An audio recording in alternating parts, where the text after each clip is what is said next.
మాట కోసం నువ్వు ఆయుధంగా మారి కొండలే ఢీ కొట్టరా, అది ఎంత కష్టమైనా ఆశయాన పీఠం నువ్వు అందుకున్న నాడు నిండుగా మురిసేనురా మీ అమ్మ ఎక్కడున్నా.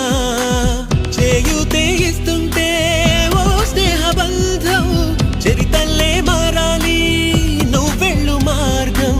నీ ప్రతిభే చూపించే